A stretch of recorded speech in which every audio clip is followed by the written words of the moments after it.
Hola Madridistas. Sorry, my mic was muted before. Anyways, Okay. welcome to another episode of Let's Be Real. We're gonna be looking at the game against Sevilla today, and it is a very big game for most situations. But is this still a big game for you, Farooq? Oh, it's no longer a big game, honestly. Yeah, it's a game against Sevilla, but it's a game that actually carries no weight, determines nothing, maybe other than the second position. So it's a game of insignificance, and the point is I don't think even Benzema is in the running for the Pichichi anymore as well. I don't think so. So Hmm. yeah, I mean it's just an inconsequential game. So yeah, I mean, it's just a game to see, what Carlo's gonna put out there, what he's gonna try to do or not try to do. You understand? But I mean, it's not a game that I go to watch with, great excitement because I know, like, uh, it's not like Carlo's gonna, try something exciting, to get out of our seat. So, the only thing we know that was interesting was that, you were chasing a title or you were chasing something. So, winning games are important and stuff like that. But now, like, you can win by hook or crook if it means 3 points, if it means you get closer to a title. But now when you win by hook or crook, like, it means nothing because, like, the victory means nothing. So like you're just, watching a boring game that eventually gives you 3 points that are inconsequential. I mean, yesterday Doris was kind of hyping me up. We're in the running for the second position. Come on, where's your spirit, Jake? Ah. uh, But anyway, some that crazy that's shit it. went down in La Liga yesterday, Farooq. So Atletico is still somehow in third position since they drew to Espanyol yesterday. You want to take us through all of the madness that happened over there? Yeah, man. It's quite interesting that like this is Diego Simeone's team, and like they actually went 3-0 up, if I'm not mistaken, and actually in the first 60 minutes of the game. And actually, the interesting thing was this. That I was saying to you earlier, Jacob, was that the fact that La Liga doesn't have a goal line technology. And I think there was a goal from Greasy. I think, if I'm not mistaken, it was Griezmann who scored a goal. And the goal was determined just by, I don't know, the power of friendship. That's the, So that's the, VAR did take a look, but apparently, like if you actually analyze the images afterwards in the match, the ball didn't actually fully go in.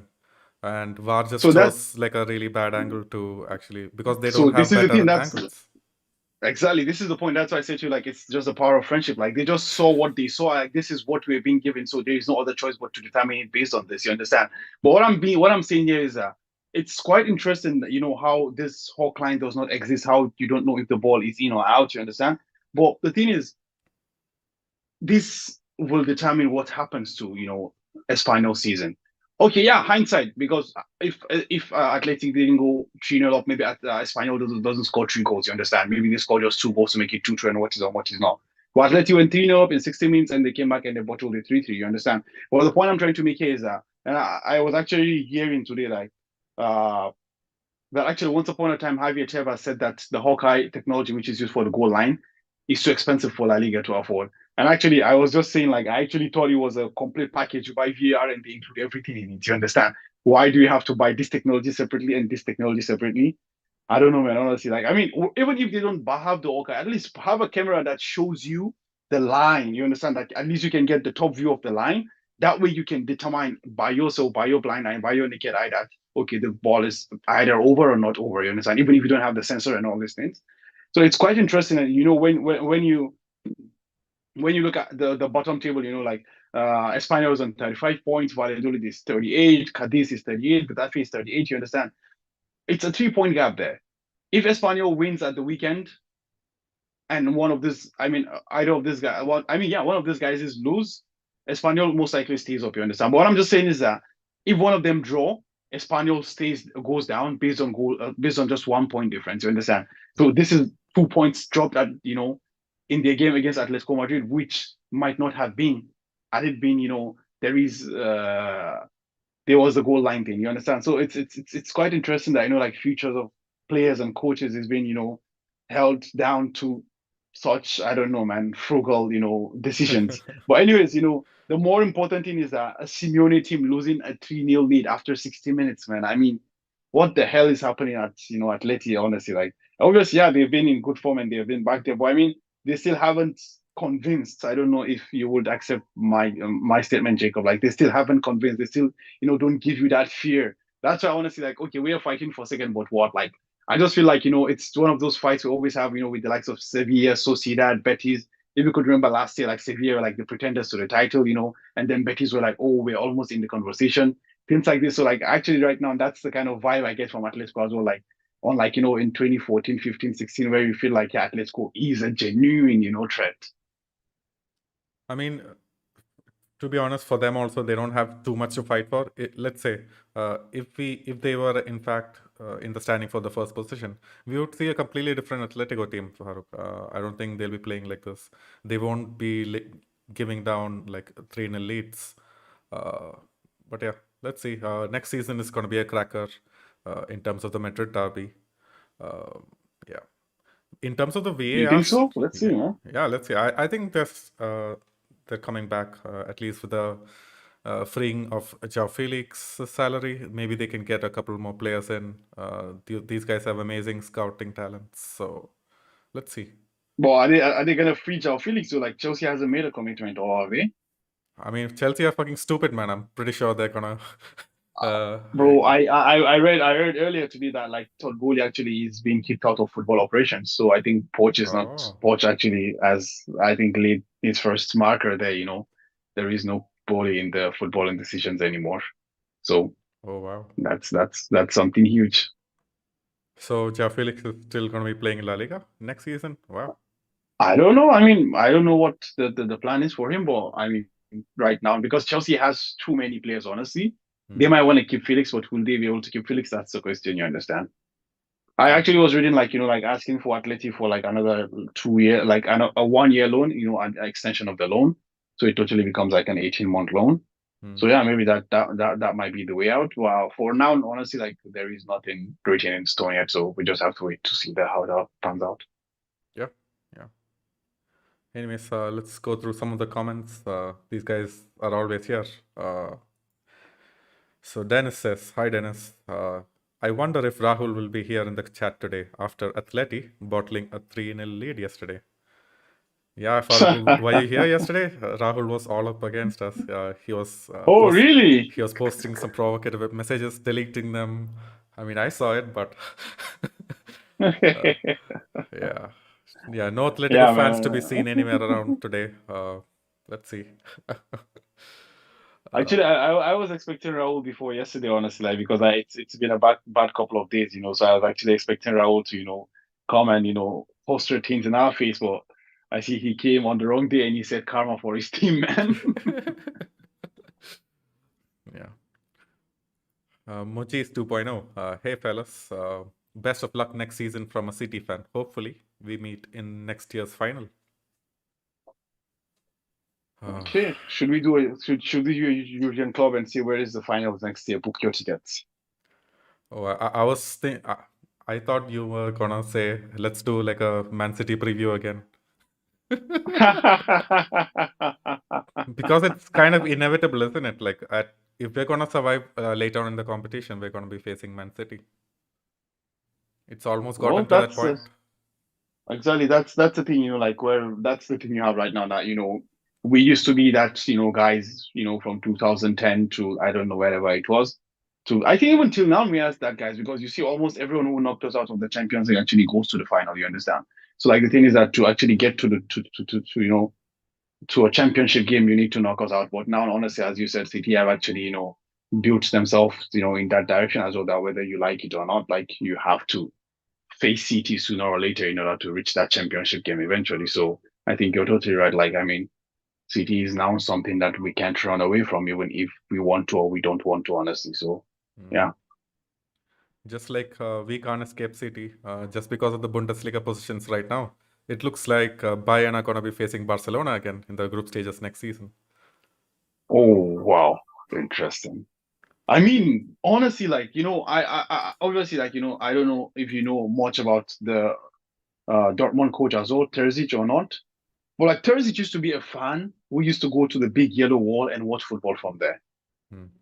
And now he's about to, win the first title, I think, in 10 years for Borussia, imagine. But the thing is, honestly, like, if there's anything that can bottle this, it's Spurs and it's Borussia Dortmund, honestly. These are two teams that literally have bottling written in their dictionary. Like this is they have a third or a fourth name somewhere that isn't there.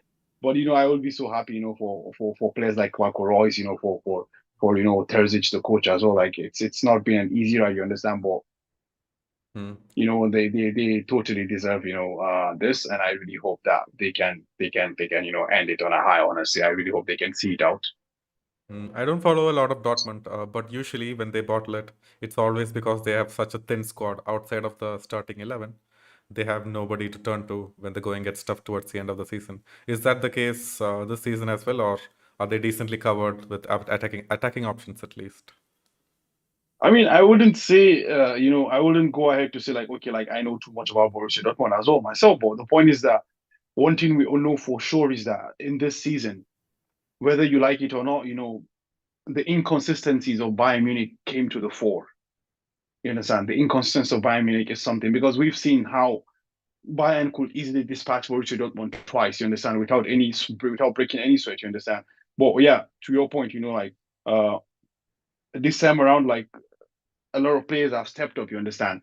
You look like, for example, Emre Can. Emre Can was a liability to Dortmund last year. I remember this a lot because I remember a lot of Dortmund fans were like cursing him and stuff like that.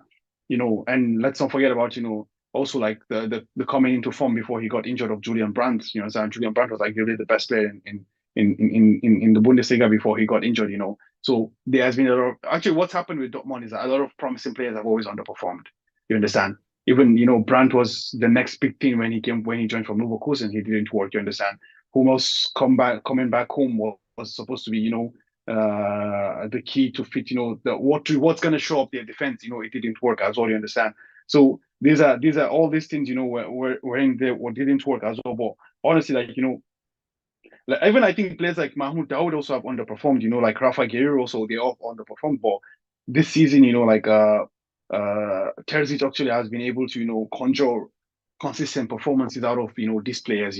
Be it Mahmoud, be it Salih Ozcan. You understand? Like so that's the thing. And also. The development of Karim Adeyemi this year as well has been really really key to what they achieve. So I think that goes about the depth you're talking about in the forward line as well. And even the once promising players like Gio Reyna, like right now they are just they give a lot of impact off the bench, similar to what we were getting in the previous years from the likes of Rodrigo and Camavinga. So that's also very important, that depth that you're referring to have players off the bench that can actually come and impact games and what is not. And I think even another important thing is the return of Sebastian Haller as well. I think it's not just a boost in terms of personnel, but I think it's also a boost in terms of confidence because this is a player who fought the battle against cancer and he came back into the team. So I think like that powers on the team as well, and that's a motivational confidence. I don't know if there's such a word, but I think that's Mm. that's something. But yeah, to answer your question, I think yeah, this season Dortmund are a bit deep, and I'm sorry to say, but it also couples with the inconsistencies of Bayern Munich as well. Yep, yep. I mean, to be fair, like any team in the world will struggle against Bayern Munich to like actually compete for something like the Bundesliga, and it's still like major props to Dortmund that who've been able to do that in spite of all of the inconsistencies that you talked about. Yeah, I mean, and the thing is that they're playing at the Westervandalen. What do they call it? I don't know. Anyways, they're playing at Dortmund is playing at home, in front of the Great Yellow Wall for the final game. So that actually makes me believe that they will be able to get the job done actually because they will have all the emotions and all the people pushing for them. And I'm sure like finding the tickets to that game is gonna be easier to find a diamond than to find a ticket to that game. Honestly. So Yep. yeah, man. I mean, it's a game to watch definitely this weekend. Is it the only league with like a competitive title race going on, or is how's the Portuguese I, league doing? Who won the Portuguese league this time? are PSG champions yet? Obviously, they'll be, man. Was there a I think title race PSG going aren't on? champions. Oh wow. I think PSG aren't champions yet. Oh, PSG are champions, I think, because they Yeah, have six PSG. points in two games. Yeah, man. It's Yeah, it's not a six race points in two anymore. games. Yeah, Yeah. yeah, yeah. How about the Portuguese league? Um, so the league basically finished, and Benfica topped the charts. Porto right behind with 2 points, I guess. Yep. They have one more game, so One more game. yeah, they have one more game, so it's gonna go down to the wire, man. Mm, it's going to be interesting because Benfica drew their last game as well. They left the title race just a bit open for the last Yeah, game. yeah. I mean, even if because I think even a draw in the final game still gives them the trophy, given the superior goal difference. I Mm. don't know what's the tiebreaker in Portugal, but based on what we're seeing, unless like there is a 10 goal, rather it's actually 11 goal swing from Portugal, like they don't win the you know they don't win the title based on goal difference. So I don't know, maybe they also use head to head or something like that. But Mm. it is actually it's quite interesting, that you mentioned that as well. The fact that we're all having champions so early, like before we go to the ultimate games or the deciding games. I mean, in La Liga, Barca won the title, I think, with 4 games or with 5 games to spare, something like this. 5 games, I think. Yeah. Yeah, I mean, I think City has 2 games left when I think City had 3 games left when they won the title as well. And Napoli, obviously everyone knew they were champions since January, so there was no even debate there. So it's quite interesting how this teams, you have a team like Inter Milan, who is about to win a double, but will finish gazillions of points behind, behind the team like Napoli as well. So it's quite interesting to see that. But then I guess maybe it comes down to that, as we always talk about, even for Real Madrid, that consistency in the league and that know-how in the Champions League. Those are two different things. Like in cup competitions, European competitions. That know-how is really really important, honestly. But yeah, man, let's see how it goes. Oh boy. I actually don't want to read this comment, but hey, I'll go ahead anyways. So Sam, presumably a Man City fan, he says they won't be in the final. They're done out here. You think we're a washed-up team, Farouk? Do you think we can't compete for the final next year? I think we can compete for the final next year. Mm. I think we should be able to compete for the final next year. But the point is, uh, can we? Can we? I mean, the point is, we're gonna compete eventually. You understand? But with the same team right now, like I wouldn't, discount another, dropping at the hands of teams like Man City. So this is the thing. Well, like I think we will be able to. I mean, because the thing is, when you're getting to the quarterfinals, the semifinals of the Champions League, it means you're competing for the final because you're literally the last 4 teams in the competition. You understand? So you're competing. But the question is, can you take that giant step to reach the final eventually? You understand? So uh, this is the question, honestly. And I always say, like, based on unless I see something dramatic or something drastic rather next season, I don't think Carlo Ancelotti can you conjure up something that can move these guys past this. So I just think it's all about hero ball. As we've seen in the semi-final, Benzema was nowhere to be found. Look like across literally his only single thing he knows how to do is pass. He could not pass. You understand? Modric was a shadow of himself. Rodrigo was nowhere to be found. So uh, these are individuals that failed. A system did not fail, rather the individuals failed. So the thing is that if your individual fails, if you have a good system, your system can back you up. You understand? But we don't have a system, so we require that individual brilliance. You have to play that hero ball. You understand? So unless if we're gonna have, I don't know, Rodrigo step it up to a level of Vinicius next year, like Benzema finding a way back. I don't know, or if uh Fairley is gonna, rediscover those form. If Jude comes, how is it gonna be?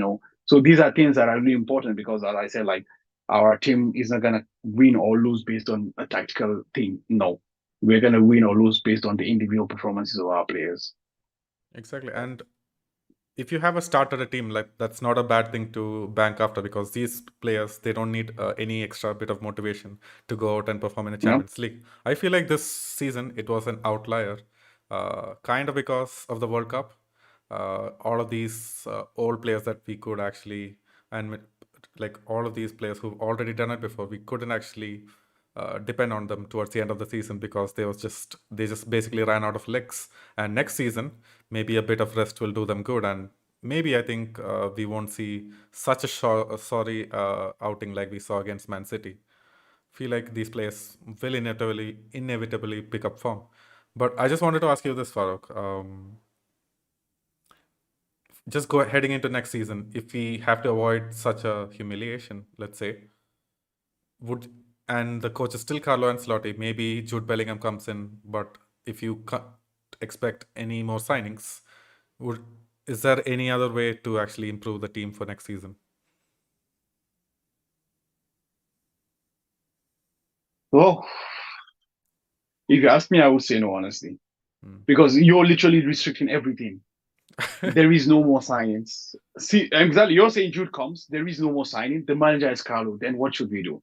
We're gonna go into this game. Mendy is injured. We're gonna go into this game. Carval is tired. You understand? And I'm saying Mendy is injured now, not because I wish him bad, but this is the precedent he has set. Yep. He's always injured when it comes to this key fixtures, this crunch fixtures. You understand? And honestly, availability is the greatest ability you have. Hmm. This is what Nacho is. Yep. Nacho is not a world class player. Honestly, he isn't. But I will take Nacho before I take Mendy because I know that I can go to sleep easily and wake up easily knowing that Nacho will be there. But I can't say that for Mendy. And I know that Nacho has this chance to turn into a monster from time to time. Even if he's not a monster, he's going to give me an average game, 6.5. So why should I take Mendes 7.5 or 8 when he's going to be for half of the time? Hmm. I So mean, this is the thing you understand. think Yeah, go on, man. the question that I ask you is like the one that's put forward to Fiorentino Perez right now because he is restricted like that. There is no other good coach out there in the transfer market right now, and the transfer with Hazard's wages, we just can't really bring on another superstar for to help Rodrigo and Vinicius in the back line. So things, it's just like you said, we're just heavily restricted by the market conditions and the current players that we have already in the books. So it's going to be hard for Fiorentino, man. I'm just like really curious if we can get a few backups. So let's say we are able to get a few backups in the right back position, maybe in the striker position even. So that might mean that Benz and Carvajal are more rested. Maybe even we can even see like Fran Garcia stepping up for the La Liga games and Mendy up and firing for the Champions League. Do you think with Carlos' tactics being similar, and with all of our main players being healthy, we can actually win the Champions League next season? I think with all our players being healthy and well rested, this is the key thing. And I think you also pointed to that, the fact that, it's been a very, very strange year for example, a player like Luka Modric, you understand? Benzema has had his fitness issues and what is not, you understand? So I can understand that. So I think if we can, I think that's one of the reasons why, like, although I'm totally against the purchase of Benham, I kind of feel like, it will give us chance, at least to be able to, easily rest Modric and Cruz and, have them ready and fit for this, top tier games. Because the point is, honestly, I don't really care if Modric starts or whatever, you know, because the point is, even if Modric doesn't start against City, he comes in the 60th minute, it gives you a different thing. Yeah, He takes control of the whole game. If Kroos doesn't start, he comes in the 68th minute, he gives you a whole different, impact into the game. You understand? Even if he starts, if he goes out, Kamavinga comes in, Chouameni comes in, Bellingham comes in. However that is, it gives you a whole different dimension. different, exactly, it gives you a whole different dimension. You understand? So that there is that, but my issue still remains that thing that when I'm coming up against an informed Jack Grealish, what am I gonna do? When I'm coming up against Erling Haaland, okay, you guys have found a way to not allow Haaland to score. Fine and good, okay, yeah. But when you're coming up against, an informed Phil Foden, what do you do? Bernardo Silva turned us inside out. Yeah. The thing is that when you come up against this kind of teams, you need a system of defending. You're not defending as individuals. Hmm. We need a way to defend. We're not defending as individuals. But this is the problem, you understand? We we continue to play individual football. So that's why I don't think as you said, with all things being equal and only Jude coming in, I don't think with Carlos' team, I don't think we win, honestly. But the thing is just this: if we can get a second striker, if we can get a fullback to challenge Mendy, not to be a substitute to Mendy, no, someone that will challenge Mendy. You understand? I think that challenge might really push on to see the improvements because let's not forget like Marcelo was also unreliable before Coentrao game. Yep. Coentrao pushed him and Marcelo became the beast he became. Hmm. You understand? So that's I mean it's like that actually, Jacob. When you get so comfortable, you forget about I mean you when you get comfortable, then you become a liability or like you start to become a liability. You understand? Because The point is when you're comfortable, there is no pressure, there is nothing. So honestly, I kind of feel like we need that. Really, we do need that, honestly. And I really hope that we can get continuity in our defense next year because this year it's always been a start-stop partnership between Militao, Rudiger, and Alaba. You understand? For next year, whoever Carlo wants to decide is his thing. Because the point is, I'm not gonna come in and say, "Oh, let it be this and that." No, like it's his job to decide that. But I just want him to decide and stick to his guns. You understand? Because no matter how much we might talk about Rudiger and what is and what is not, Rudiger showed us in the match against Haaland that he is up to the level of what is required. Yep. You understand? So that's the thing. Just like these are not, people like me and you are like people who played for Getafe and and Rayo. No, these are all Champions League winners. You understand? These are people that have played at the highest level of football. You understand? So they know how to get shit done. But then that consistency is very important. You understand that consistency, continuity, it breeds confidence, and it's gonna spread across the whole back four. So these are things that are really really important, honestly, for next year. But honestly, Jacob, we need something in this team. One player in form of Jude Bellingham, no. We need teams in this team. We need 3, 4 players in this team. Obviously, not starters. Yeah, I get that, but we need players, to important role players. To We need keep all them. of these players on their toes, to provide competition in the Exactly, squad again. exactly. And that's the thing, one thing I think why we fell in love with Danny Ceballos is this, he gives something different that we don't have on our team. Mm. You understand? So that's why I think, at least for me, that's why I fell in love with him because, like, when he comes into the game, I see he introduces something different to the game.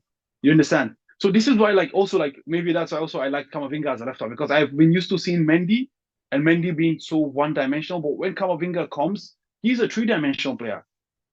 He understands the role of the midfield. He understands the role of the defense. He understands the role of the offense as well. Yeah, obviously, I know he's not the ideal fullback. Yeah, obviously, he's going to get beaten and all that. But at least he shows me that there is something different. You understand? Hopefully, this is what Fran Garcia shows us as well. I hope. I hope he is able to. You understand? So these are the things we need to see these things as well. Like Lucas Vasquez and Danny Carvalho for the fullback position. I'm sorry, I don't buy that as well. Yeah, I think I read some news that came on there that the board is still trusting Carvajal to play next season as well. Uh, but Yeah, Carvalho can still be trusted to play, but I just feel like the Lucas Vasquez thing is what I don't buy. mm, Honestly, I the mean, Lucas Vasquez whenever thing is what he's I come don't on buy. for all of these La Liga games, of course he's contributed. But then in a Champions League game, like you said, we just can't introduce someone like him and then expect things to change or us to get like a different dimension. Hmm. So that's the thing. That's why I'm saying to you, like, we need that. Honestly, I feel like Carvalho doesn't consider Lucas Vasquez as a competition. This is Mm. what I feel. I don't know Yep. if maybe I might, just have wrong vibes or something like that. But I feel like it's not that. I mean, if we had, for example, a player like Cancelo who can play both fullback, right back, and left back, I think like Carvalho will be on his toes because, like, yeah, okay, this is a player. You understand? This is someone that comes with a pedigree. This is someone that can also sell shirts, which is very important for Real Madrid as well. Yep. Yeah. You understand?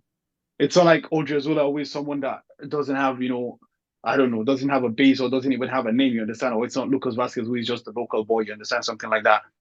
So these are the things. I mean, I really don't even much bother. Like there's this I forgot the name. Yeah, Ivan Fresneda, for example. Mm. You understand? So that's I mean, he's young and he's 18, but he's a player that can also push. You understand? So these are hungry players. It doesn't really matter. Even you can go to Tobias Vinicius as well from the Castilla as well. Yep. These are hungry players who are willing to push. You understand? So, Yeah. but I just feel like Just we need like a what you're saying basically is we need a major injection of fresh blood who are out there looking to make a name for themselves. Maybe who are already starters elsewhere coming on here to fight for the starting position. yeah, man. So the thing why I actually mention all these guys is that because these are young people that are eager to prove themselves. Yep. You understand? Or for example, let's say if a Cancelo joins, Cancelo is coming off of two bad, I wouldn't say two bad spells, but he's coming off of reputation damage. You understand? He's trouble at City. He's trouble at Bayern. So here you want to prove people wrong. He comes with a chip on his shoulder. He's gonna fight to the core. At least this is what I want to believe that that's the kind of player he is. You understand? Yep. totally. And yeah, I'll just read some of the comments here. So Hassan, hey Hassan, says Benzema would have to score like 5 goals in the next 2 games. So that's the thing that happened in, like over the last game, Farooq. Benzema, maybe he has 1 or 2 sprints left in his game. After that, he is basically like injured or hobbling off. His fitness just isn't really there, but it seems like he's just put on the pitch to, compete for the Pichichi. And do you think with 2 games left to go against what, Sevilla, and who else are we playing? Elche?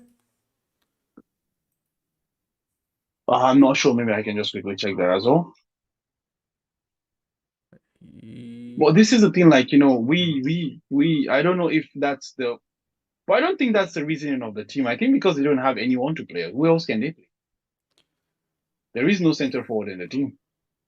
I mean, we could give We like a play quick Athletic side on. Club.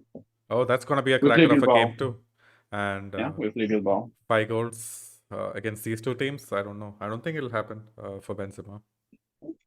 I mean, it's Benz. He can easily score 3 goals in the game against Sevilla as well. So I mean, that's that's possible. But what I'm just saying now is that as I think you were saying, like he couldn't run and stuff like that. Honestly, I didn't see the game yesterday because we went out actually. So, Hmm. but the thing is that if this is the case, why are you risking him? We have next year. There is nothing to fight for. Let him go rest.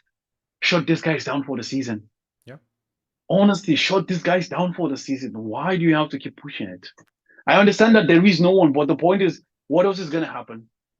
You're gonna finish third, and and I mean, if the likes of Rodrigo and Vinicius can't play these games, then they don't deserve to be at the club. I'm sorry, these guys are built for this. hmm. Let them play these games. Rodrigo, Vinicius, Asensio, Asensio, and then bring on Mariano when the time needs. Bring on Hazard when the time needs. Shut these guys down for the season, man. Shut Uh, these guys down for the season. Why do you have to keep pushing it? 5 goals in 2 games. Why? He's won this trophy before. Why does he have to win it again? that's true. We don't even know if he still has his eyes on it. He doesn't seem like he does. At least he's not like vocal about it or whatever. Anyways, but it was a home game yesterday, and it was a major game because all eyes were going to be on Vinicius yesterday. And I feel like that contributed to all of our major starters having a very major role in the match. Maybe against Sevilla, we can see a bit more changes if people are more tired. I feel like we can see a bit more variability, at least in the midfield.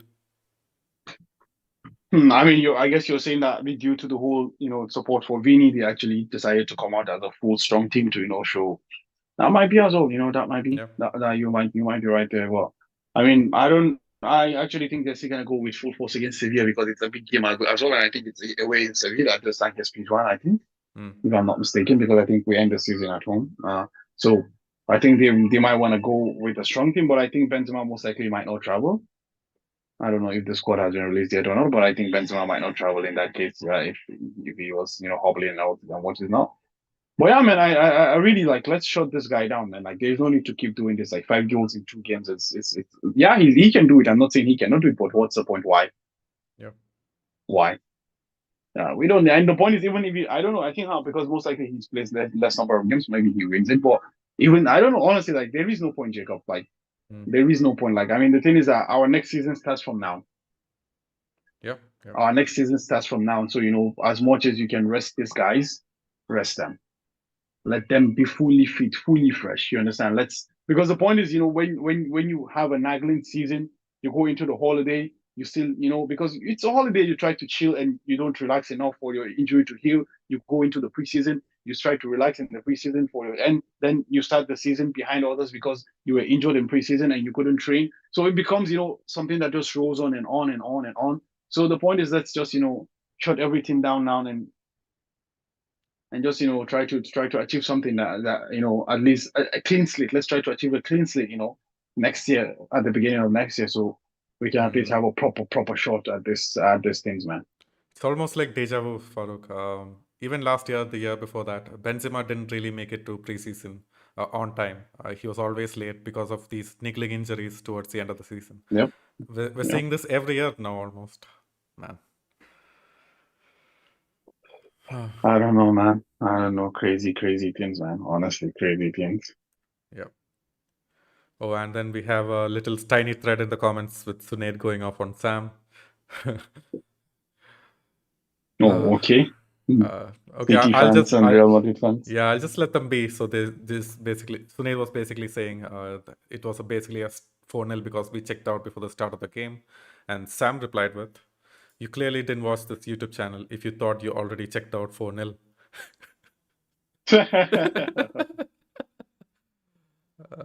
And then so Sunaid had to remind him that I run this football channel, and then he was like, you clearly didn't watch the match with Steve." I mean, that's what basically happened. We've been explaining this for a while now, and to all the Man City fans out there, when someone like questions your credentials or gives you no chance of making it, we as Real Madrid fans, we have to stand up for ourselves and say we have a fighting chance, and that's always gonna be the case. It just wasn't our night. Stop giving a shit for it, bros.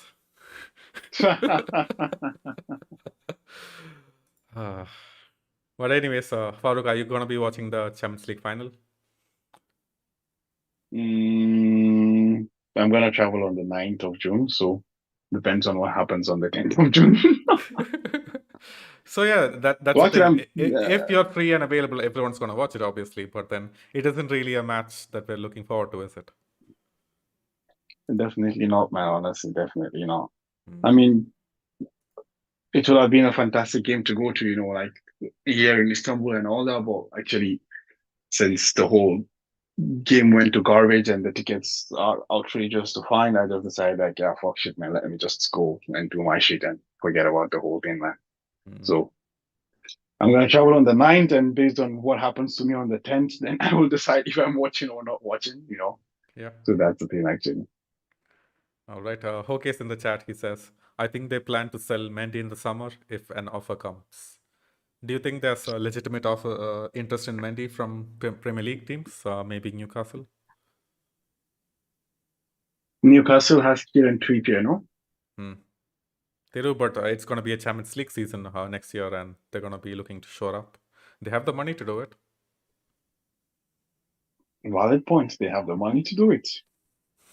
Yeah, I think actually that's a good shout, Jacob. Like I think Newcastle might be in the market for someone like this, and this Mengi is someone who has the experience and has the know-how, has been there, done it. You understand? It's going because when you look at Newcastle's team, other than a couple of people, actually there is literally no one that has the experience of actually playing a game that actually has a meaning. You understand? They're just used to playing in the EPL and playing in the FA Cup and what is not. You understand? So I think that might be a good shot because I think Mendy fits the profile of the kind of players that they will be looking to, at least that I think they will be looking to. You Yeah. understand? So I think Newcastle is a good shot. But the question becomes is who's gonna offer you a substantial amount for Mendy? This is the question actually. I don't know. Will we get a substantial amount? I don't know what the club is looking for, but will we be able to get a substantial amount? Because I said honestly, I repeat this again. Availability is the best ability you have. If you're unavailable, why take the punt of the guy who is not available? You understand? Yeah. So I think I think it's just kind of a situation whereby okay, you're not indispensable, but we're not throwing you out. You understand? Yep. So you're just there. You understand? It's just someone that okay, like he's there. Like if he stays, he stays. If he goes, he goes. Like and the club is fine. But the question I always have is this: like I mean, we've read this rumors as well in the past. That Mo is talking about. But the point is, if the club sells Mendy, what's the plan? Hmm. Just stay with Firsteda and again play. Sorry, stay with just Frank Fran Garcia and Garcia. again play Camavinga as a left back again. If that's the plan, I'm sorry, then we're back to square one. And this is what I said to Doris as well. Like, Ancelotti is gonna take one look at the squad and say, "Hey, Rudiger can play left back. Nacho can play left back.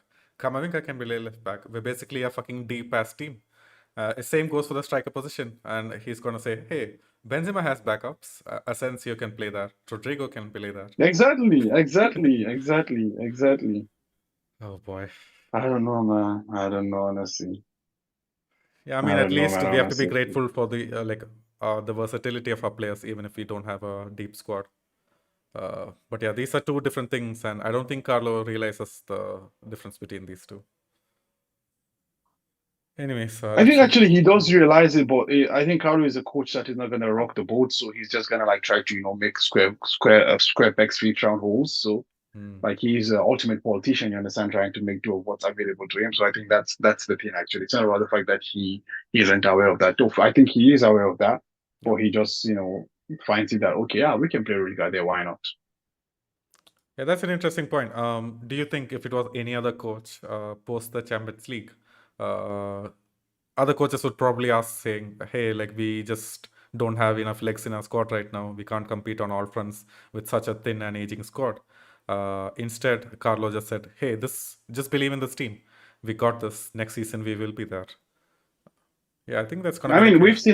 seen we've seen that life and direct, right? But I think uh we've seen that life and direct in the sense that Zidane left, no, after the Champions League final because he, I believe, was of the idea that this team needs to be refreshed. Yep. This team needs to be recycled. You understand? So this is the reason why he left after winning the Champions League. You understand? But Carlo just came in like, yeah, okay, we can, we won last year, but he's not. I don't. I think he's not oblivious to that fact, but he just thought that that could be repeated again. You understand? And the whole hero ball and that's power of friendship bullshit. So well, that's the thing. Like, it's so difficult to replicate that, honestly, because it requires a lot of things to fall into place. So I think he found that out the hard way with the 4-0 dropping at Etihad. Yep. Yep. And wow, Hoke says Benzema played with a foot wound last game. He got 6 stitches after. Okay, Jesus. that's it. Like, not one, not two, not three, four, five, six. God, Jesus, like, why? yeah, Why? just there's only one question: why? Because Asensio was Why? on the bench. We could have played Rodrigo in the middle. Like a lot of we could have done a lot of shit apart from playing Benzema. But Why? I oh mean, wow, bro, you could have even played Rudiger as a center forward. Like, what's there to lose? yep, yep, Why risk the man? You understand? This is the thing. Like, we keep going into this, and this, as you said, like this little knocks, this niggles, they stop the continuity, they stop the flow of this guy. You understand? And the point is, he's no spring chicken anymore. I think he's 34.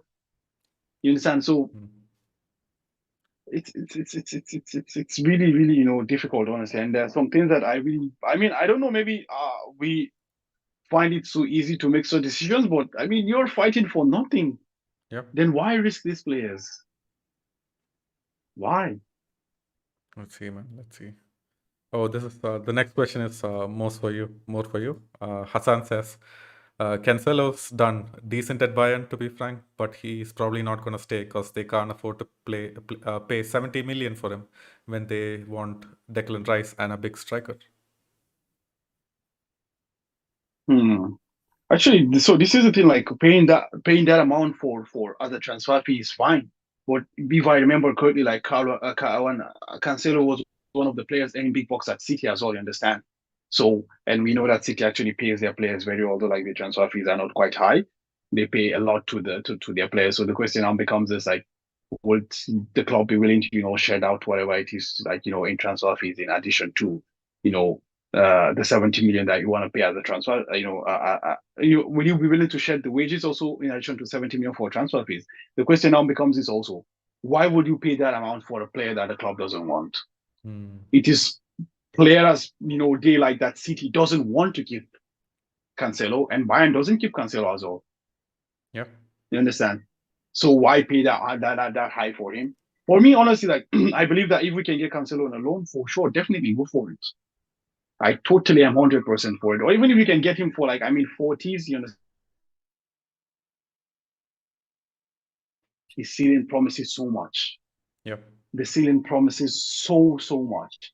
You understand? So he's someone that you want to invest in because you've seen how much and I think he's a player that will thrive in Carlos' system of power of friendship kind of thing.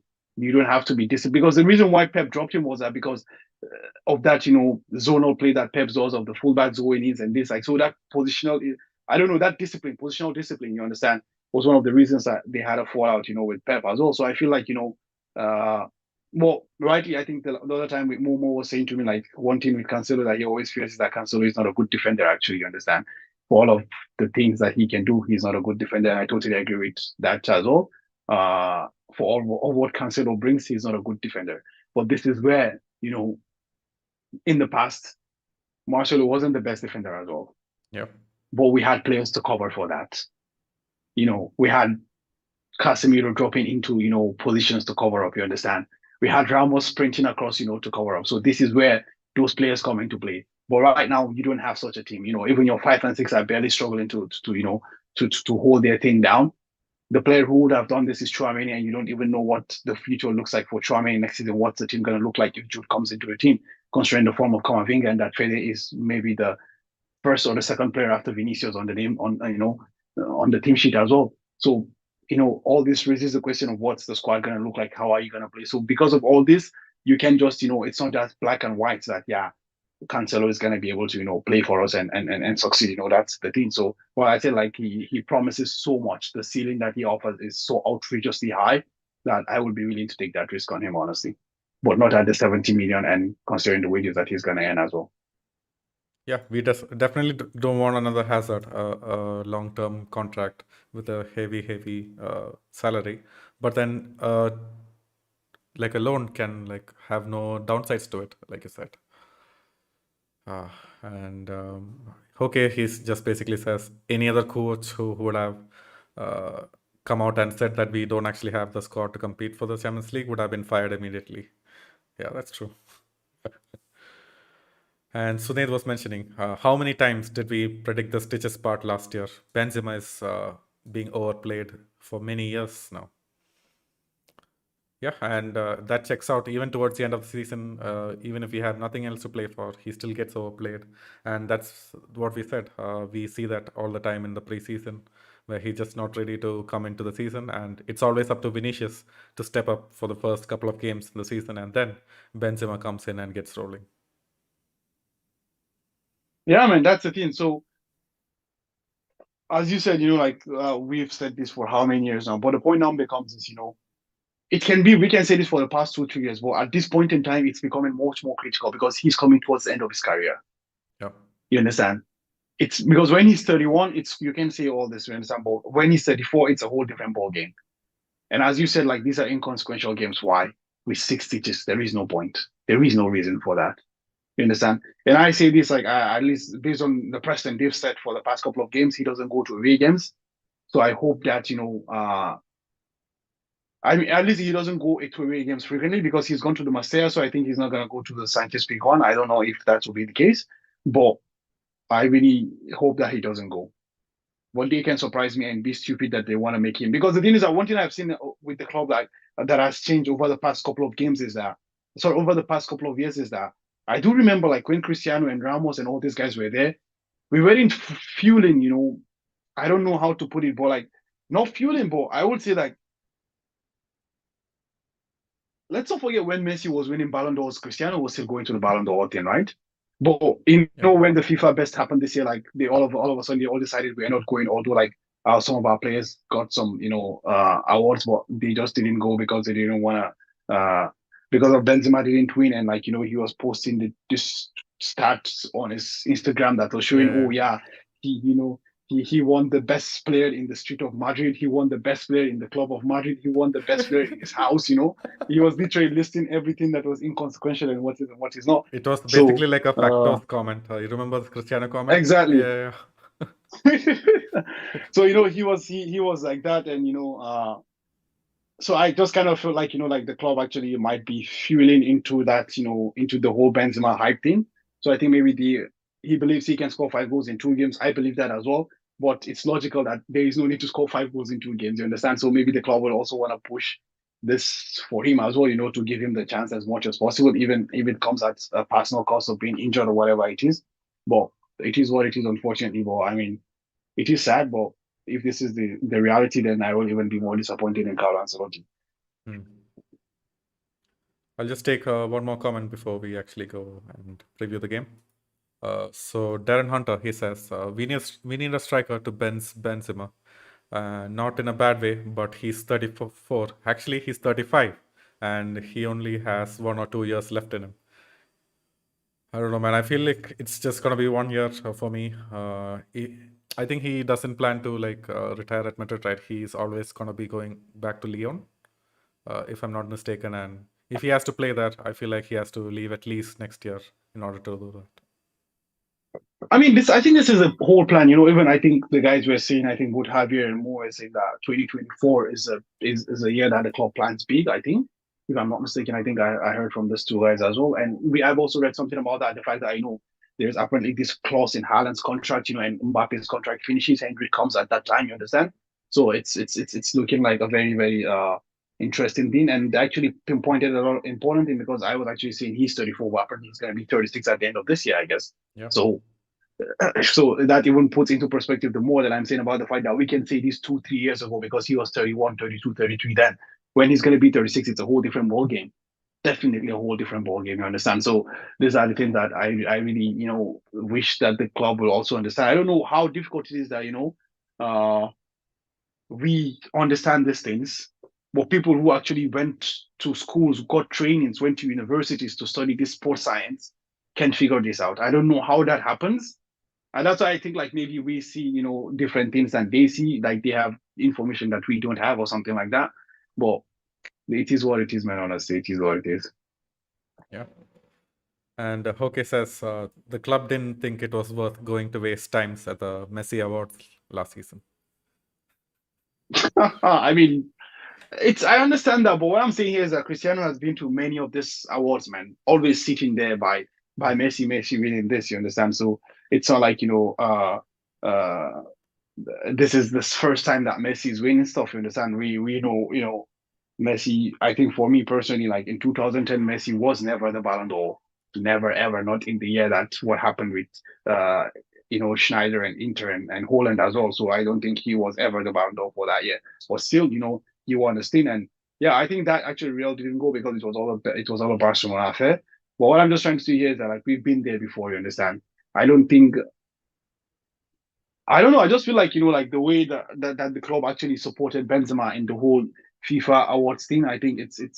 I just feel like it's something unprecedented or something that I haven't realized before. Maybe it happened before, but Mm. I just feel like it's unprecedented. Because I always know that we always go to these competitions. Ramos gets his stuff, Marcelo gets his stuff.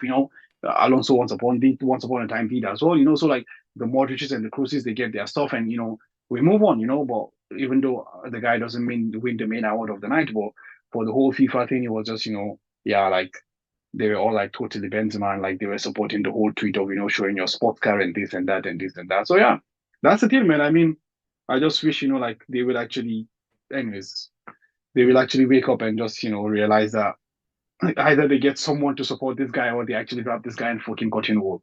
Yeah. You don't have a second striker, but you still want to play this guy every time. Why? How does that even make sense? Like you always say, it is what it is, man. But yeah, to your point about like just we not making it to the Ballon d'Ors last season, you remember like back in the days, even when these players didn't actually win any sort of award, these guys were still invited to these events, and it was always interesting to like see an interaction between Cristiano and Messi from all of these greats Yep, sitting yep, together yep, in the yep, same yep. room, and it's just not what it was like it before, and the legends are not making it to every one of these ceremonies, so. I don't know, man. Even this season, they're probably gonna give it to Messi for his World Cup, and I just don't think it's gonna interest me enough to actually even tune in, even for a bit. No, I can understand. I can understand what you're saying. Honestly, like it's gonna be they're gonna say that, but I don't know, man. I feel like with the season Haaland's had with breaking all the whole records in England, if he wins the treble, I think he actually gives Messi a very, very strong run for his money. But Mm. I wouldn't be surprised if Messi wins the thing. And let's not forget about it's also about recency bias as well. Because Messi won the World Cup, and everyone usually forget about the superheroics of Karim Benzema as also. Yeah, That's why I think like the recency bias is also very important in this hours actually. Because I mean, let's go to the final and Haaland, obliterates Inter. He's going to be what everyone is going to talk about because you're going into the summer vacation. That's the thing. There is no football after that. So literally, what everyone will be talking about is Haaland till the next season begins. yeah, yeah, So that's the thing. But I understand like if I understand what you're saying about that, and like a lot of people are biased against Messi. Actually, it's not biased. It's just like fanboying. Honestly, it's just like you're fanboying against Messi, so like you just keep pressing the whole Messi thumbnail. But yeah, I think Haaland will be a player that will give him a run for his money if actually City can go ahead and complete the treble. yeah. They're only a few games away. It's probably going to happen. Let's see. But Sunil was saying if Messi is in the conversation, rather just skip the award and give it to him without a fucking ceremony. Yeah, man. But Yeah, man. he also says Haaland should win it, and it will be so deserved. Yeah, I mean, do you think there are any Haaland haters out there? Everyone seems to love the guy. He's like, Exactly. I mean, this is the thing. He's a very lovable person, that's just the thing, like, yeah, he's a very, very lovable, and he's a very down to the earth person, like yep, he's not someone who's gonna, come to interviews and say shit and jack shit like that. Or he's not like the Benzema who's gonna go and be posting his fast cars, or the Cristiano who's gonna be posting his abs on IG and shit like that. So I think that's his one thing, like, okay, yeah, obviously I wouldn't say like he feels relatable, but because he's like a multi-millionaire who is gonna be a billionaire most likely. So but he's someone, that people can, get across much more easy. Like, you feel like, yeah, okay, he's one of us kind of vibe actually. yeah. I mean, for me, Haaland is like the living the life that I thought if I would become a footballer, live my life like. Just go and be grateful for playing good football and go eat well, have a bunch of workouts for free, play around with your teammates, and but still, stay focused on the task. I feel like that's why he's just so relatable for the everyday man. Yeah, exactly, man. Exactly. I actually remember, there was the other day he gave an interview saying that he doesn't want to tell people the game he plays because it's embarrassing. And then, and then I remember again he on his story, like it was shown that he was actually playing Fortnite actually. Oh boy.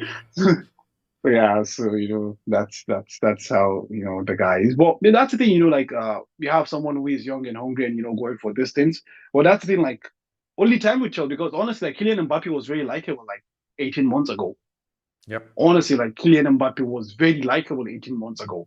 You know, but what's happened now? He's more be like enemy number one. Like whenever you talk about football, like everyone like, yeah, he's PayPal, the emir of Paris, whatever. So it just takes a bit of we don't know what's gonna happen when all of this this fame and this because the boy, let's not kid ourselves, like whatever he's seen at Borussia Dortmund, he's seen 10 times of it now in the English Premier League. You Yep. understand? Whatever so we don't know what's gonna happen across the years as well, and eventually if he joins Real Madrid, how is that gonna change him as well? So we don't know. So I think that's only time will tell. Yeah. Yeah. And Sunil has something to say to you. He says, "Can you say something embarrassing again, Farooq? It's so sexy." Embarrassing? What's that? What the hell, man? Not sure what that is about, but you Exactly, man. you guys can deal with it after the podcast. I'm Nah, not I gonna mean, sit no, for it. man, no, no. I don't want to be involved in this conversation, man. By the way, I'm a very straight person, like straight as in straight, like straighter than straight. Let there be no confusion there. Yeah, for all the ladies watching out there, Farooq is completely straight, single, and ready to Let mingle. ex- let's not spoil my market, man. Yeah.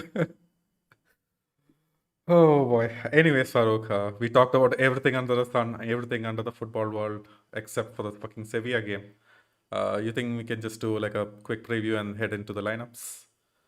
Yeah, man, sure. Why not? I mean, it's Sevilla, man. Like, it's always going to be a difficult task at the Sanchez Pijuan, irrespective of how good or bad Sevilla is. And right now, actually, they're in a purple patch, I would say, in the Europa final against Mourinho and Roma. So, and you told me like they were actually ninth and, in the league right now. So it's outrageous because I remember I think the last time we previewed them, they were like 18th or 17th in the league, something like this, in the first leg at Last our time home. it So, was 13th or 14th, yeah. They've been climbing up. I mean, no, when we played them the first leg at the Bernabeu, Ah, when we actually, at the played beginning of them, the yeah, season. yeah, They were quite low in the league actually. I can't remember exactly what number they were, but like it was really, really low actually. yeah. So it's what a turnaround. But that's the thing, like Sevilla actually is a team that is full of winners. Honestly, it's a team that's full of players who have that know-how. You understand? But you always just have that, I don't know how should I say it, up and down thing where you guys are totally down and you just need total change of everything, and eventually you guys are really able to pick things up. And we can see with Mendeleev as well. He's coming there, and this is his first final. He has a chance to win his first trophy as as a coach ever. I think he won the Segunda B once, but Mm. he's never won because I remember in the UV game, I think the commentator was saying this like he's never won uh anything as a top flight manager. I think even that will be his first final if I'm not mistaken. But I think he won the Segunda once. I can't remember. Maybe I'm wrong as well. But yeah, so this is the thing. So honestly, for me, the thing is this: I wouldn't like you, Jacob. My mind still is about the incident at the Mastella, honestly. Mm. So I'm just worried how this, Sanchez Pijuan is gonna, react to Vinny Jr. You understand? This is just my worry, honestly, because uh, one thing that I think I came to realize, after the whole thing is that actually white people aren't aware of what racism means. Mm. Honestly, I mean, white Europeans aren't, I mean, yeah, like the white guys in the US and the UK are more aware because of the whole colonialism thing and all that. But I think white Europeans actually aren't very aware of what, you know, racism means and what it entails. So like they will still continue to feel like we haven't done anything, which is similar to the role that I think that's the stance of Javier Tebas as well. I also think that's what he genuinely believes. That's why he was making stupid comments, although he apologized to Vini. I think although that apology also was a half-baked apology, but I think like understanding that fact, I think they are not aware of the fact that you can say something that can actually carry such heavy repercussions. But at least for now, we've seen that the Spanish football is actually not La Liga. Spanish football is actually is actually able to make shit happen. You understand? Yep. We've seen that they made Tebas apologize. They gave a stadium ban for 5 games. You understand? So this is not enough. Obviously, we know that, but it's the step in the right direction. But it's something that's being done. You understand? So I think that at least will bring a bit of consciousness, a bit of awareness. You understand? So I really hope that we don't have to talk about the ugly scenes at the P1 as well again. Uh, yeah. So for me, that's actually one thing that's on my mind. But away from that, I really think it's going to be an interesting game. Because as I said, like Sevilla is a team on the up, and we're a team that's also looking to finish the season on the high, if whatever that entails, or I don't know, because what high do you want to finish if you're third or if you're second? What difference does it make eventually? You still qualify for the Champions League. It's still the same thing. Okay, maybe in the competition money it's a bit lesser, but it is what it is. What can we say? Mm. Anyways, yeah, Hoke was saying Sevilla fans are planning to boycott the start of the game. Do you know anything about that, Farouk? Oh, really? I had no idea. Why do they want to boycott? Okay, now you got me on my heels, man. Yeah, you were mentioning all of the things that can go wrong if we go as a team against Sevilla with Vinny in the team. But yeah, let's see. Maybe Hoke can shed some light on that soon. Yeah, maybe. I mean, yeah. I mean, we can just preview Sevilla in the meanwhile, and if he's available, can just give us some info about that because I actually wasn't. Uh, Aware of it, yeah.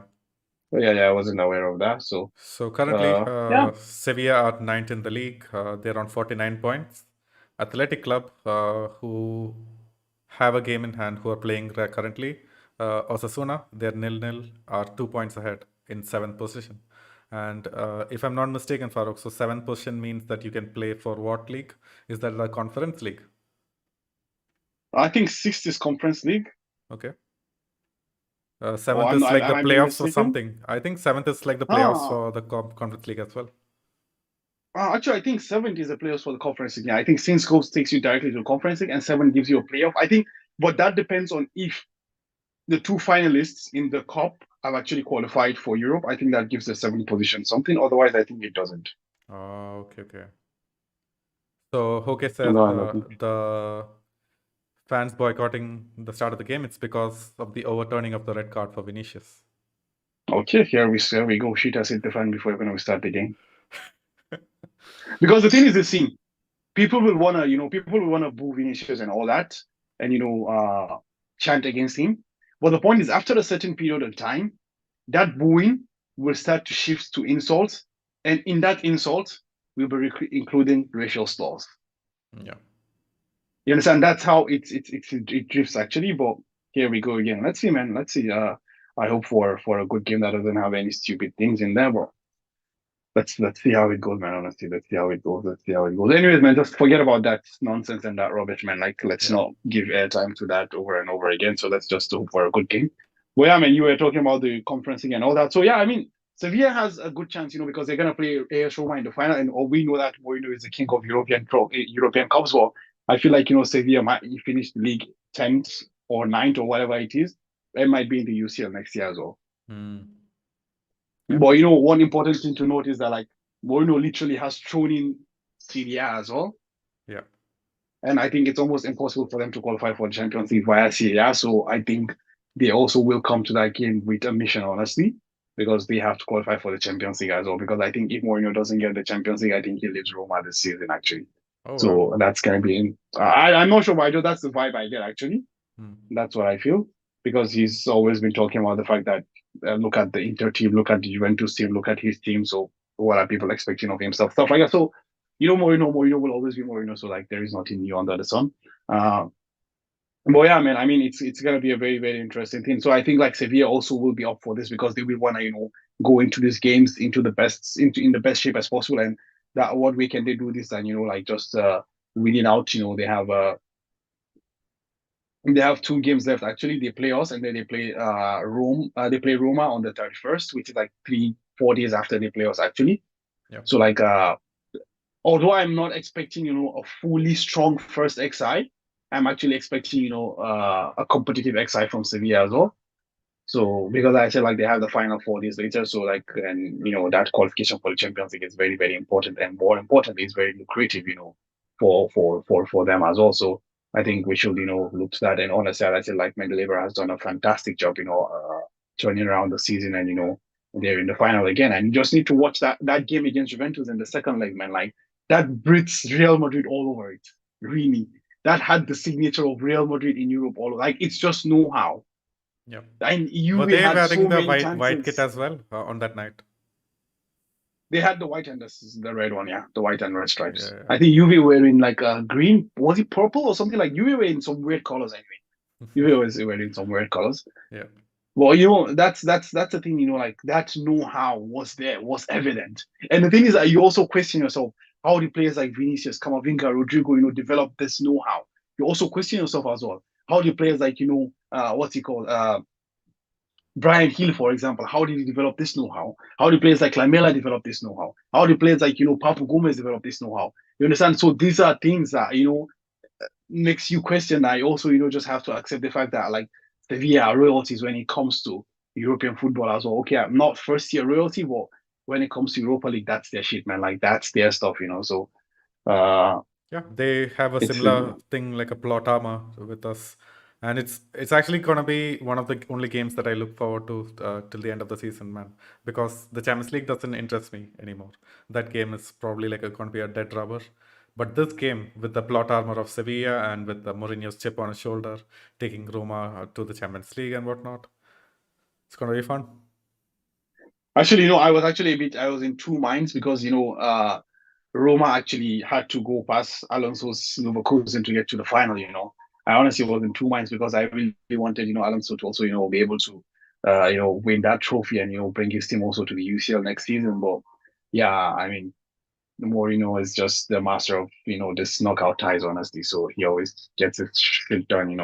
So yeah, I mean, it's cool, but I really would want Mourinho to win. Like, cause as I said, like Mourinho for me always remained the OG fan, the OG coach. Although I do believe that he's done at the top of level of football right now, but I just believe that he was the OG coach. At least for me, while I was growing up, he was the guy who gave us at least some hope that yeah, okay, you guys just sit tight and you can actually overcome this juggernaut of Pep's Barcelona. You understand? So Yeah. and eventually we did. So yeah, because of that, for me, his place in my mind is always different. You understand?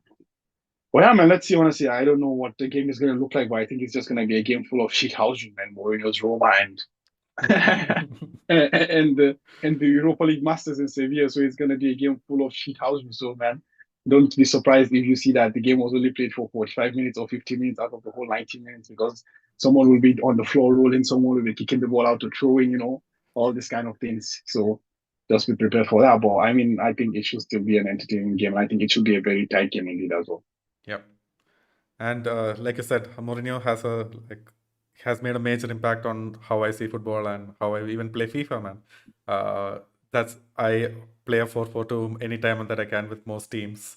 Whenever I go all up, I just basically sit back, play six midfielders, five defenders, and one striker. That's what I do. So yeah, amazing guy. Yeah, man. Exactly, indeed, man. Indeed, honestly, indeed. All It's right. interesting. So Well, yeah, anyways, man. man, like we go into the game, like Bono is in sensational form actually. At the beginning of the season he was really bad, but I think since the World Cup actually he's regained, a bit of form, and Bono has been really good, honestly, in goal. And Yep. I think they one of their scorers is in Yesri as well, and like Bono's teammates from the Moroccan, team as well.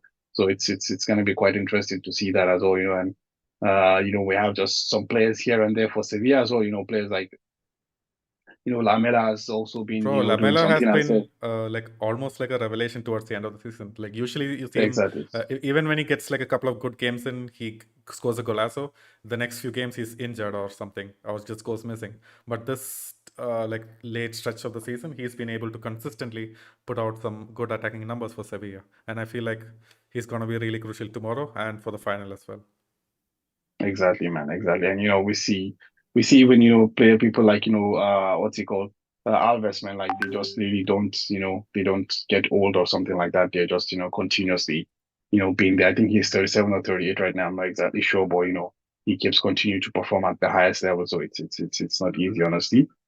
Well, yeah, man. I mean, we're looking forward to a very interesting game. Honestly, really. Like, I think Rakitic and this old people like Fernando, the old elves will know how this thing goes. So, and like Sevilla actually has this this sheet house masters of Argentina as well. I don't know like what's the name of the fullback. Acuna. Uh, Acuna as well, so like they have these guys here, so it's gonna be quite interesting to see how exactly. Let's see how Acuna and I don't know if it's gonna be Rodrigo who it's gonna be how they're gonna do their thing as well. So that's gonna be interesting as well. So but I'm looking forward to an interesting game. But I said like I'm not expecting a fully flight Sevilla to come out because of the game after 4 days, which I understand that is of great importance to them and their season as a whole. Yep. So, but I'm still expecting some really good some really good players to be on the field for Sevilla. So it should be a very interesting game, I think. For me, it depends on Athletic Club's game tonight. So if they somehow still hold on to a draw or they'll even go out to lose, then like Sevilla absolutely like even more of a chance to get into that playoff spot for the Conference League. And just for heading into next season, that might be kind of crucial just to keep a few of the players on board, not lose, hemorrhage too many players, and still win a bit of money. Uh, so yeah, depending on how this game goes, I feel like we are gonna see a different lineup. Yeah, man, and that's also a valid point. Like they can just throw all the eggs in one basket and they'll try to push as much as possible to finish as high as they can. And and honestly, the thing is that winning against Real Madrid is that I don't think there's a better catalyst. There's a better warm up game for the Europa League final. So Mm. yeah, I mean they will be up for that as well. They will be up for that, honestly. Yeah, man. Let's see. And yeah, like I said, the other thing to touch on is the like we always said, the atmosphere at the Sanchez Pijuan. It's an incredible stadium, like Sunet says, and he also says that it's one of the hottest destinations in all of Spain, literally and figuratively. So yeah, That's we do have like a bit of an earlier kickoff as well, so it's gonna be a pretty warm evening over in Spain. Let's see, man. Hopefully, it doesn't get as hot as the native thing. We just get a chill game, and Yeah, yeah. hopefully there's nothing so superficial in there. All right. Let's just head into the lineups then. If you have nothing else. Sure, why not? Let's do that. Yeah. I mean, with six stitches, do you think Benzema will finally get some rest, or will he still play? I think actually Benz doesn't travel. I think Benz doesn't travel. Honestly, this is what I want to think. Okay. But as I'm not exactly sure about the PTT numbers, but I think someone in the chat said it was 5 goals. So Yep. I think if it's 5 goals, like with 2 games, they might actually want to push Benzema for that, honestly. But I don't know, Mm.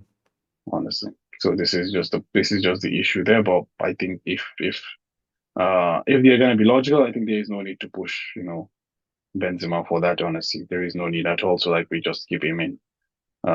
We keep him in wrap in cotton wool. So yeah. Do you feel the same way about Vinicius as well? Do you think we should actually wrap him up in wool for this one, in light of all of the atmosphere and shit? I mean, I think for Vini, the best thing is just to get out there and play, man. Yeah, exactly. I was thinking if we don't actually get him on the pitch, it might mean that, oh, suddenly we're afraid of races in the stadium. Like that's like the worst message to put out there. Yeah, I think for Vini, the best thing is just to keep playing, man. Honestly, I mean, as long as he's fit and he doesn't have an injury, I think it's the best thing for him is just to keep playing. Honestly, for Vini right now, just keep playing and keep playing. So for you, the lineup is gonna look like Rodrigo at the striker, Asensio and Vinicius playing on the wing. Yeah, I think it's gonna be Rodrigo Asensio in this, but I actually think if Mariano is fit, he might actually get a shout to start as well. I don't know Mm. if he's fit or not. I think I wouldn't be surprised if I see Mariano starting, but this all depends on the fact that Benzema doesn't travel. And I think Benzema does. I actually have a very strong feeling that Benzema doesn't travel, but Yeah. if there's anything we've seen that, like these guys just don't really they're just behind the whole glory hunting. So they might wanna, ask Benzema to score. Or rather Benzema might ask him that I want to score 5 goals in 2 games, so why not? Yeah, I mean, Sunil was saying, no, he's just gonna get a seventh stitch bro in this game. Okay. I mean I wouldn't that's the thing, like, like it's these are things that wouldn't surprise us as well because we've been saying this forever and ever and like we always have been that okay, like the club sees something different, you understand? So that's why I'm saying like I wouldn't be surprised as well, but Mm. it's logical for him to not make the trip. But if he makes the trip, he starts for sure. Yeah, yeah. And to be fair, like always with these previews this season, we never have problems like predicting the lineups for the striker. I mean, it's only the midfield that there's ever a doubt. Yeah. And so yeah, Yeah. let's head into the midfield. Do you think actually like Cruz and Modric might be rested for the start of the game? Yeah, I think they might be. I think Tchouaméni, Ceballos maybe in the game. Hmm. Honestly, I'm not very sure about that, but I think maybe that might be something. And Kroos and Modric coming in and out, or maybe one of them starts. But anyways, I will just go with this. I will go with a formation of Tchouaméni, Camavinga. You understand? And I will play maybe a Luka Modric alongside that. Hmm. I mean, for me, I just don't want to see Fede Valverde again in this game. If Sevilla are going all out, then it's going to be a hard-fought game. And last game, he just looked like he was out of it, man. He was just doing back passes. He wasn't really taking people on. He didn't feel like he was up for the game, basically. So he deserves a well-deserved rest for the rest of the season. Maybe even figure some personal things out. So yeah, that's what I hope for. And I just hope we can see Kamavinga, Tchouaméni together playing together because that's the future of our team. And what better way to test that out like against a team like Sevilla?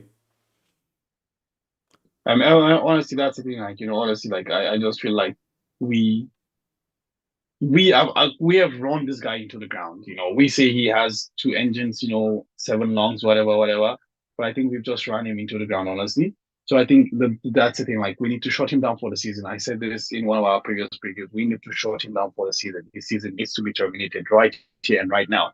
Well, it was 4 games ago, but 2 games later, we're still talking about we need to shut down his season because he's still playing, honestly. Yep. And that's the thing. Like we're talking about because I said this. Our season begins now. Next season starts now. You understand? So how do you make sure that the players come into the preseason in optimum shape? Because the thing is that it's a domino. You understand? It's a domino. You have niggling injury in preseason. You don't do complete preseason. You come into the season not fully fit. Easily pick a nickel, pick a knock, pick a nickel, pick a knock. You understand? So it continues to affect the continuity of your play.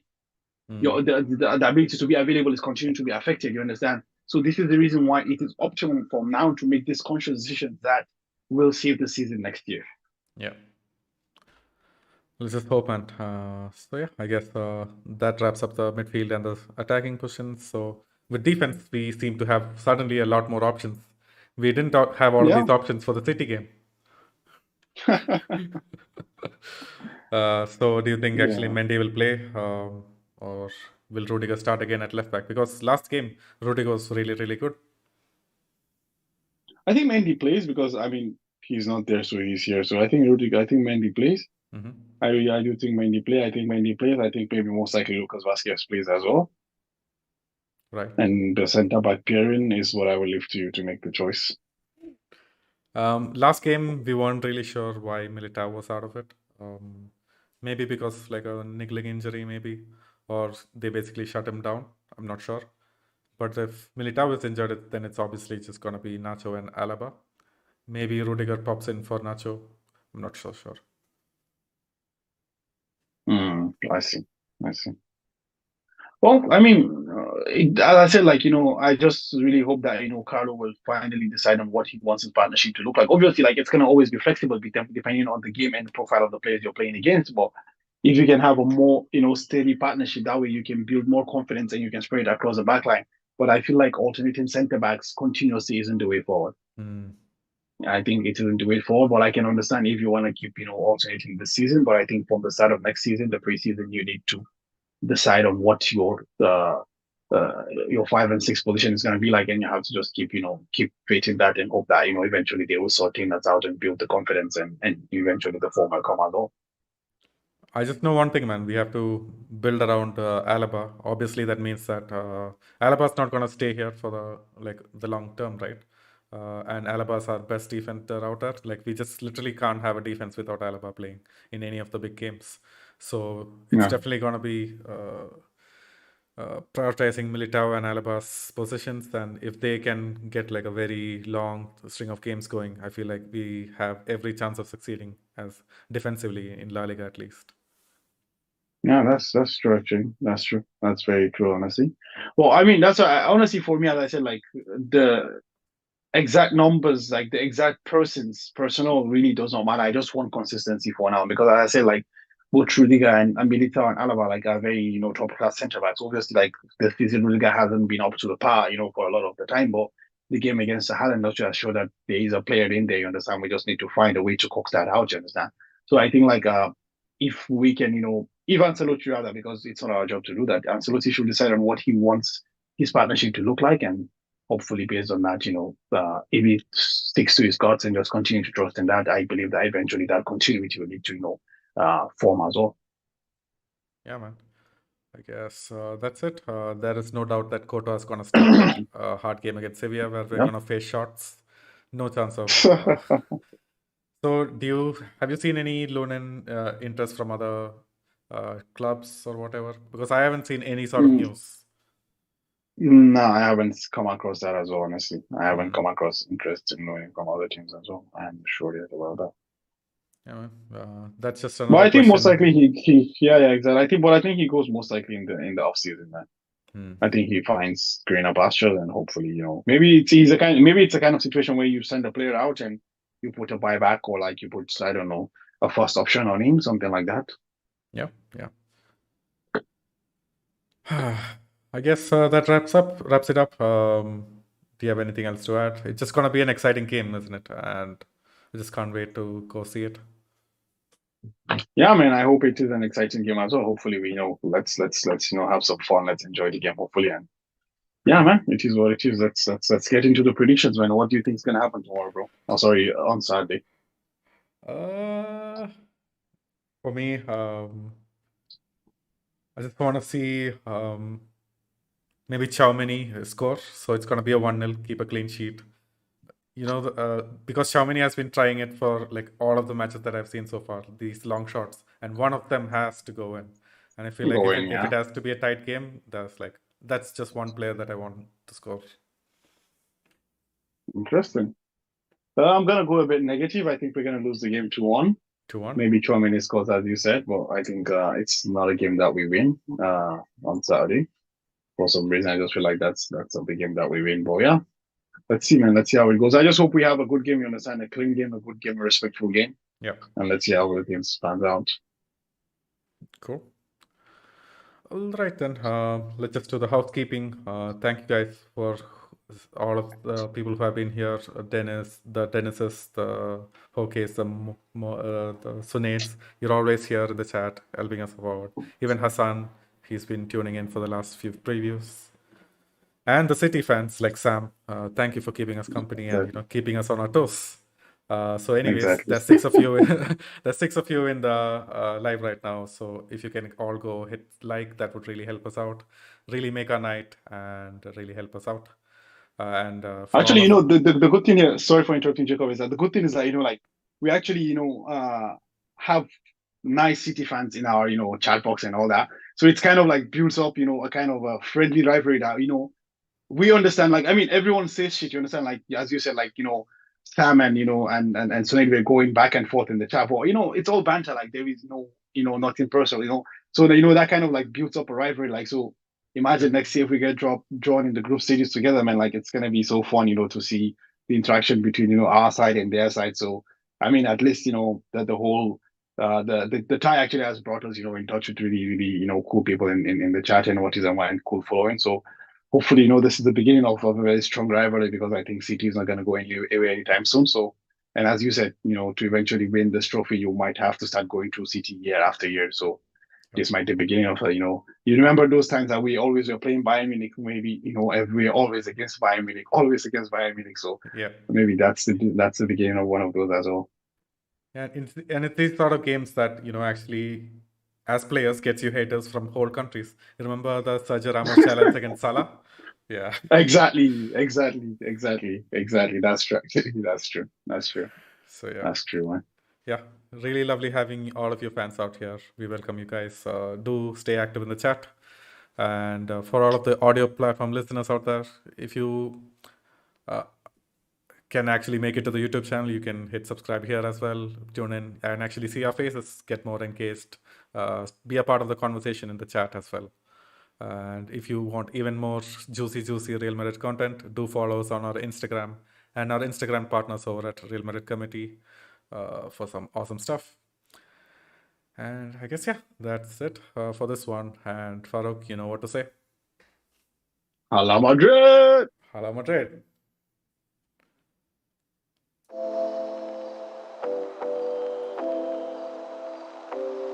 Shit, did you record? Oh, okay. Is it done?